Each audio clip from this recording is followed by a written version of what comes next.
बिस्मिल्लाहिर्रहमानिर्रहीम। नाज़रीन, उम्मीद करते हैं आप खैरियत से होंगे। आज हम फ्यूचर का तीसरा टेंस डिस्कस करने जा रहे हैं। पहले हम future indefinite, future continuous discuss कर चुके हैं। आज हमारा सेकंड लास्ट है टेंस। इसके बाद फ्यूचर परफेक्ट कंटिन्यूस होगा, उसके बाद हमारा टेंस वाला काम मुकम्मल हो जाएगा। तो चलते हैं सेकंड लास्ट टेंस यानी कि फ्यूचर परफेक्ट टेंस की जानिब।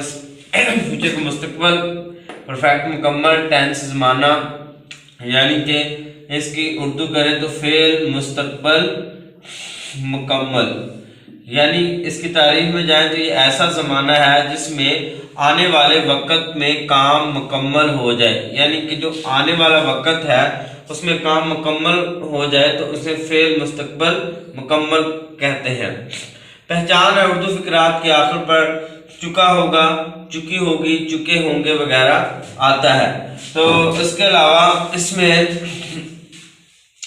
मेथड ऑफ इंग्लिश है। सबसे पहले सब्जेक्ट है, उसके बाद हेल्पिंग वर्ब है, उसके बाद थर्ड फॉर्म है और फिर ऑब्जेक्ट है। इसमें हेल्पिंग वर्ब इस्तेमाल होते हैं विल हैव और शैल हैव। आई और वी के साथ शैल हैव, बाकी सब के साथ विल हैव इस्तेमाल होता है। तो इसकी मिसाल है आसमान पर सितारे चमक चुके होंगे।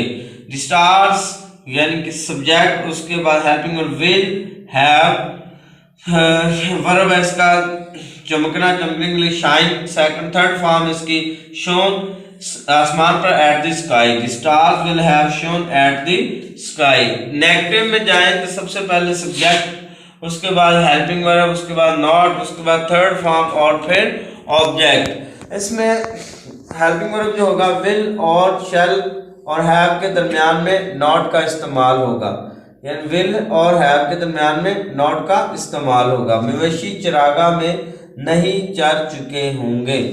तो कैटल्स यानी सब्जेक्ट विल और हैव के दरमियान में नॉट, विल नॉट हैव चरने की इंग्लिश ग्रेस होती है। थर्ड फॉर्म ग्रेज वर्ब आ गया, कहाँ चर रहे हैं, चरागाह में, in the meadows. Cattles will not have graze in the meadows.